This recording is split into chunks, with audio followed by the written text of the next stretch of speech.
8월 4일 월요일. 복음을 다음 세대에게. 세계 여러 무신론자와 활발한 토론을 벌이고 있는 시대를 대표하는 기독교 변증가 윌리엄 레인 크레이그 박사는 최근 청소년과 청년 세대들이 교회를 떠나는 것이 큰 문제가 되고 있다며 경고했습니다. 크레이그 박사가 말한 교회를 떠나는 젊은 층의 7가지 특징은 다음과 같습니다. 1. 대부분은 교회를 다녔던 경험이 있다. 2. 복음과 관련 없는 설교를 많이 들었다. 3. 용기를 낸 솔직한 질문에 진부하거나 성의 없는 답을 받았다. 4. 성경을 소중하게 여기는 사람을 존경한다. 5. 14살부터 17살 사이에 교회를 떠나기로 마음먹는다. 6. 이성적인 이유보다 감정적인 이유로 무신론자가 된다. 7. 인터넷 문화가 젊은 층을 무신론자로 이끈다. 더욱 결정적으로 전달해야 하는 것이 우리의 의무입니다. 우리가 믿는 복음을 다음 세대에 온전히, 아니, 다음 세대가 주님을 떠나가고 복음에 관심 없어 할수록 우리가 더욱 노력해야 합니다. 복음을 전하는 것이 더 어렵고 힘들어지는 세상이지만 그럼에도 다음 세대를 위해 더욱 간절하게 기도하고 마음을 다해 후원하십시오. 오늘의 말씀, 그러므로 너희는 가서 모든 민족을 제자로 삼아. 오늘의 만나, 우리 주변의 다음 세대를 위해 어떤 구체적인 기도와 섬김을 실천할 수 있는지 생각해 보시기 바랍니다. 8월 5일 화요일. 마땅히 해야 할 섬김. 한 대학교의 교수이자 선교사인 남자가 강의를 하러 어느 교회를 방문했습니다. 며칠간 이루어진 저녁 집회마다 교역자가 아닌 성도 한 분이 계속해서 찾아와 극진히 대접을 하자 그 교수가 교회의 담임 목사님에게 물었습니다.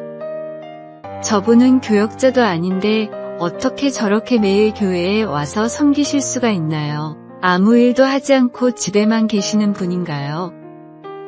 목사님은 천만에요. 직장도 있고 가정도 있습니다. 게다가 지역 사교 모임에서도 아주 중요한 일을 맡고 계십니다. 라고 말했습니다. 이 말을 듣고 놀란 교수가 그 성도를 찾아가 바쁜 와중에도 매일 교회에 와서 섬길 수 있는 비결을 묻자 그는 다음과 같이 대답했습니다. 건강한 그리스도인이라면 마땅히 해야 할 일이라고 생각합니다. 직장, 가정, 사회, 교회의 모든 영역에서 직분을 잘 감당해야 하는 것이 우리의 사명 아니겠습니까? 예수님은 자기 할 일을 다하고 남는 시간에 우리를 구원하러 오지 않으셨습니다. 우리를 구원하는 것은 예수님이 최우선 순위로 삼으신 가장 중차대한 일이었습니다. 가장 귀한 것을 주신 주님을 우리의 자투리 시간에 섬기고 생색을 내지 마십시오.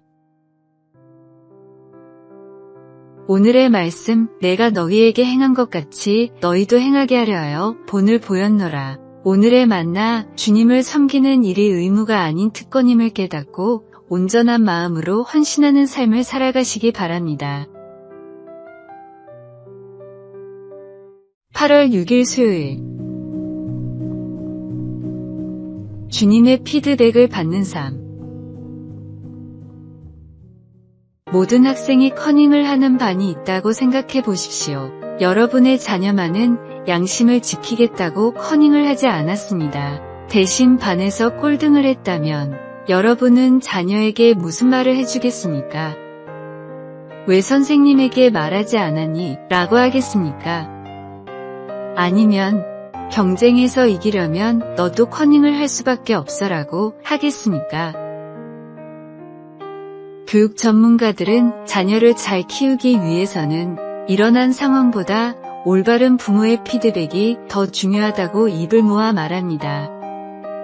위와 같은 상황에서 가장 이상적인 부모님의 피드백은 너만이 스스로의 실력으로 시험을 본 진짜 승리자란다.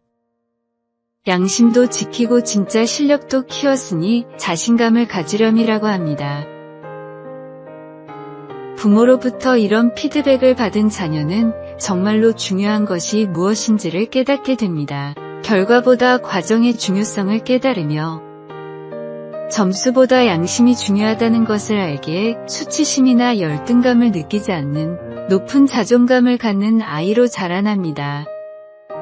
이 질문을 세상 속에서 살아가는 그리스도인에게도 똑같이 던질 수 있습니다.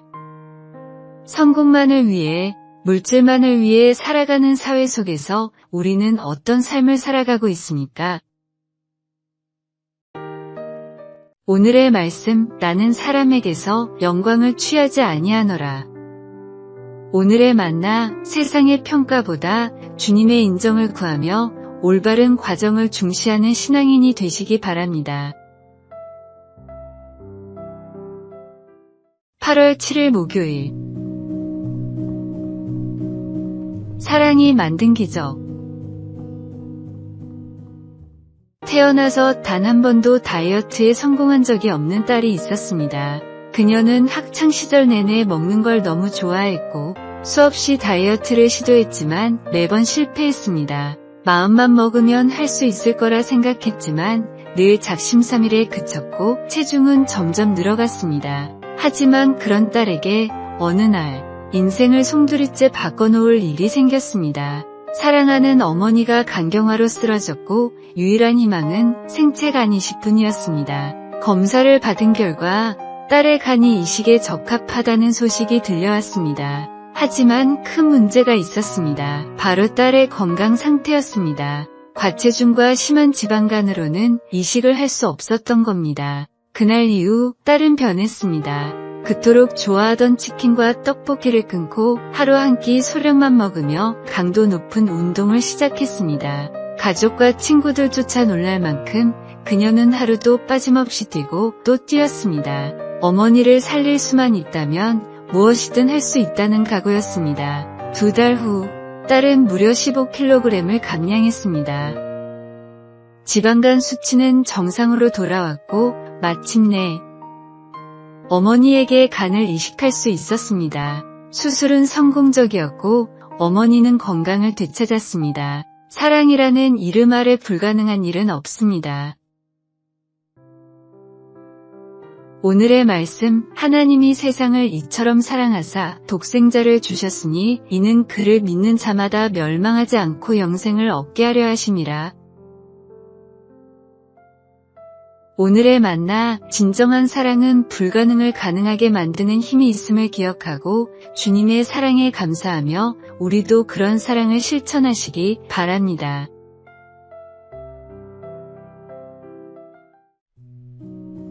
(8월 8일) 금요일. 복음의 씨앗.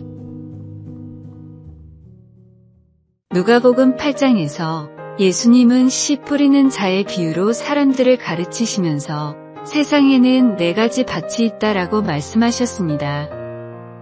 4가지 밭은 크게 좋은 밭과 나쁜 밭으로 다시 나눌 수 있습니다. 좋은 밭은 뿌려진 씨가 30배, 60배, 100배의 결실을 맺는 옥토입니다. 반면 나쁜 밭은 이런저런 이유로 제대로 결실을 맺지 못하는 길가에 있는 밭, 돌과 자갈이 널린 밭, 가시덤불이 깔린 밭입니다. 이 비유를 보는 사람들은 대부분 좋은 밭과 나쁜 밭에 집중하고 있습니다. 그러나 예수님은 다음에 2가지 사실을 가르치기 위해 이 비유를 사용하셨다고 합니다. 첫째, 농부의 은혜입니다. 밭이 아무리 좋아도 씨가 뿌려지지 않으면 결실을 맺지 못합니다. 하나님의 은혜가 아니면 우리가 아무리 좋은 밭이라 하더라도 스스로는 열매를 맺을 수 없습니다. 둘째, 복음을 전해야 할 의무입니다. 농부는 딱 봐도 어떤 밭이 좋고 나쁜지 알 텐데도 이와 상관없이 부지런히 씨를 뿌렸습니다. 모든 사람이 구원받기를 원하는 것이 하나님의 마음이라는 것을 알았기 때문입니다. 누구보다 죄인이고 악한 우리의 마음에도 주님이 복음의 씨앗을 뿌려주신 것처럼 우리 주변에 있는 사람이 누구인지를 막론하고 부지런히 복음의 씨앗을 뿌리십시오. 오늘의 말씀, 아침에 씨를 뿌리고 저녁에도 손을 놓지 말라. 오늘의 만나, 하나님의 은혜로 구원받은 우리가 이제는 복음의 씨앗을 뿌리는 농부가 되어 포기하지 않고 끝까지 전도의 사명을 감당하시기 바랍니다.